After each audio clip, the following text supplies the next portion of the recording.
Fundiendo core la que hay, ay, ay, ay, ay. Quien no anda corre la que hay, ay, ay, ay, ay. Fundiendo core la que hay, ay, ay, ay, ay. Yeah. Quien no anda corre la que hay, ay, ay, ay, ay. Wow, se despega like a rocket. Oh yeah, she be my rocket. Yeah. Una de honey. Honey, yeah, baby, no lo pares. Yeah, si la que hay, pues la que hay. Yeah, y Peter Sonner, that's my kind. Whoa, lo quieres pa' mirar el time. Yeah, yeah, yeah. Por si algún día ya no hay. Yeah, yeah, yeah. Whoa, ey, no bebes más o hay. Copa Bifitter con limón no quieres tanquear. Yeah, que tío no hay mala desaprovecháis. Y aunque eso diera la ocasión, así la aprovecháis. Le llega heavy, hoy no va a portarme bien. Toca pelle y me vacila 10 de 100. Ahora es tú si retrega constantemente. She's smoking glass, casi que rats. Mi nombre por tu ciudad. Y sigue que lo escuche el vecino atrás. Sa mga nag-aabang dyan sa review nitong Honda Beat version 3 Playful. So ito na nga guys, this one is yung kalalabas lamang ngayong taon. And in this video guys, tatalakayin natin yung mga nabago dito sa Honda Beat version 3 at ano yung mga in-upgrade. At syempre alamin na din natin guys yung kanyang updated price. Kaya naman tara, samahan nyo ikutan tong motor na to. Let's go! So isa ito guys sa color variant nung Playful version, no, which is itong standard version. So before natin ikutan to, umpisahan muna natin guys sa kanyang technical specification. This one guys is powered by 110cc 4-stroke single overhead cam air-cooled at ESP. Ito ay merong compression ratio na 10.0:1 at may lakas na 6.63 kilowatts at 7,500 RPM and max torque of 9.3 Nm at 1,000 RPM. Pagdating naman sa kanyang fuel tank capacity guys, meron siyang malaking fuel tank capacity ngayon na 4.2 liters at uma-average siya ng 58.2 km per liter. So kung yung nakaraang version guys is 4 liters, in-upgrade nila to ng 0.2, no, para madagdagan yung kanyang capacity sa kanyang fuel tank. So ngayon dito na tayo guys sa kanyang overall looks. So ang tawag sa color na to guys is Clipper Yellow. So marami nagre-request na i-review tong color na to. Sa personal guys, napakaganda ng pagkaka-yellow niya, napakatingkad, hindi siya yung tipong lasaw, no? And at the same time, yung nagustuhan ko din sa kanya guys is yung kanyang modern decals. So meron siyang decals dito, yung Honda, tapos yung Beat, and then dito sa bandang side fairings niya, meron siyang decals din dito na Honda at saka yung Beat. So color combination guys is blue, silver, black. Ayan. Tapos dito, ganun din. So, talagang napakaganda ng decals niya na bagay sa kanyang paint job. Dating naman guys sa kanyang front look. Dito sa looks niya sa harapan kakaiba na kumpara dun sa nakaraang version. Kasi before, medyo ma-edgy yun, ano? Ito, combination ng curve at saka sharp design. So, para sa akin, napakagandang upgrade nito at saka napakabago sa mata. And at the same time, pagdating sa ilaw niya sa harapan, naka-LED na. Before kasi, naka-bulb type pa rin. Yung kanyang turn signal is naka-bulb type pa rin, pero kahit ganun pa man, napakaliwanag pa rin naman ang buga. Pagdating dito, yung fairings niya dito guys ay naka-matte, while dito sa headbanda is naka-glossy black. No? Dito tayo sa front fender. Ayan guys, may mga curve na ganyan or may mga edgy na ganyan. Nakakadagdag forma sa motor na to. At ang isa pa sa in-upgrade ni Honda pagdating kay Beat is yung combi brake. So, meaning pag in-engage nyo yung left lever 70% ay mag-engage sa rear wheel at ang 30% sa front wheel. Napakagandang features nun.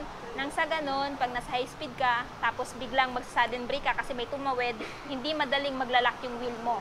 No? Kahit hindi pa siya naka-ABS, since may combi brake siya, napakalaking tulong nun. Suspension sa front, ginamitan pa rin ng telescopic. Tapos dito, ay naka-single disc with single pot, which is yung Brad I. Nissen. Front tire size guys is 80 by 90 by 14. Tubeless na tong isang to. At ang kinaganda nito, yung brand niya is Federal. Tubeless na din to guys, so meaning pag mapako to, hindi siya basta-basta ma-flat. Siguro maiwan yung pako dito before nyo pa po napansin na flat kayo. Ayan. Tapos dito, napakalinis ng design. No? Wala nang mapapasukan ng putik sa engine niya kasi, ayan, siradong-sirado. So, dito tayo guys. Siya po ay equip pa rin ng park brake lock. Ayan, pag nasa incline kayo na lugar, i-engage nyo to para hindi siya dadaos-dos. Tapos sa levers is silver, ganun pa rin. And sa side mirror, medyo binago yata, no? Kasi parang kakaiba siya sa paningin ko ngayon. So, yung texture niya is matte, parang carbon matte fiber yung design niya dito. Ayan. So, para sa akin, nabagay siya dito sa looks ng motor na to. Isa pa guys, sa binago dito kay Honda Beat Playful version 3 is yung kanyang dashboard. Yung ilaw ng dashboard niya before is yellow-orange, while ngayon is blue na. Tapos, again, yung speedometer color niya, blue na rin, no? So, nandito yung speedometer. Tapos, dito makikita yung odometer niya, guys. At saka yung fuel indicator. Pagdating dito, nandito yung kanyang high beam, low beam, tsaka yung kanyang turn signal indicator at eco indicator. Pagdating naman dito, guys, ayan, kung dati yung susian ng upuan is nandito, no? Dito ba or dun sa kabila? Ngayon, nandito na. So, automatic, pag magbubukas kayo ng seat, bukas nyo to, pindutin nyo lang to. Ayan. Tapos magbubukas na yung seat niya. So, yung dating capacity is 11 liters, pero pinalaki ni Honda, ginawa ng 12 liters. Para sa akin, goods na goods yun, para mas marami kang mailagay dito. Ayan. Isa yun sa naging selling point ngayon ni Honda Beat version 3. No? Yung mas malaking fuel tank capacity at malaking under seat storage. Dinagdagan niya pareho. Tapos dito, may nakaukit na bit. Meron na din siyang pride of ownership. Tapos kung bibilhin nyo pala to guys, may free na ayan, tools. Tsaka yung ayan, manual ni Honda Beat. Pagdating sa footboard, dinaya kay Honda Click 160. So kung mapapansin nyo guys, mas pinalapad yung footboard ni Honda Beat ngayon kumpara dati. No? Para sa akin, napakaganda nito. Lalong-lalo na kung mahilig ka sa negosyo. Tapos dyan mo ilalagay yung mga pinamili mo. Yan. Advantage to para sa'yo guys kasi malaki na yung footboard at meron na din siyang hook dito. Isa pa guys sa binago or dinagdag na feature dito kay Honda Beat version 3, meron na siyang built-in charging port na yung kung dating Honda Beat is wala. Ayan o, power outlet. 12 watts max. So yung gawin nyo lang, bili kayo ng USB adapter para isaksak dito. Tapos pwede nyo ilagay yung phone nyo dito kasi medyo malalim na. Pero kung nag-aalangan kayo, baka mahulog, bili na lang po kayo ng phone holder na pwede nyo ilagay, depende dito ba or dito. Depende sa inyo kung ano yung trip nyo guys. Pagdating dito, sa seat, ayan, ganun pa rin, wala pa rin pinagbago. Seat cover, medyo rough na din, no? Tapos nandito yung grab bar, ayan.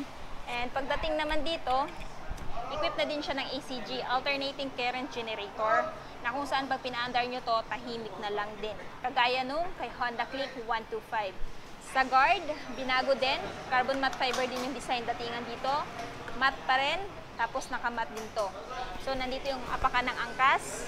And pagdating naman sa usapong suspension, monoshock pa rin na ginamit. At unit swing. Monoshock unit swing suspension, braking system sa likod, drum brake, tire size sa likod na 90 by 90 by 14, tubeless tire. Ayan. And pagdating sa tail, ito yung tail niya guys. So, naka full assembly pa rin. So, meaning pag sasampay yung angkas mo dito, hindi ka na problema na baka may masabit siya sa paa niya. Kasi nasa isang lalagyan yung kanyang turn signal at saka brake light. May ilaw siya ng plaka dito. Tapos, naka-reflector for added visibility during your night ride. Ayan. Dito naman, ayan guys, yung kanyang suspension at siya po ay ESP or Enhanced Smart Power. Tapos, isa pa guys, hindi pa rin tinanggal yung kickstart niya. Napakagandang hindi tinanggal to. Pag na-discarga yung baterya nyo, may pag-asa pang umandar kasi meron pa siyang kickstart.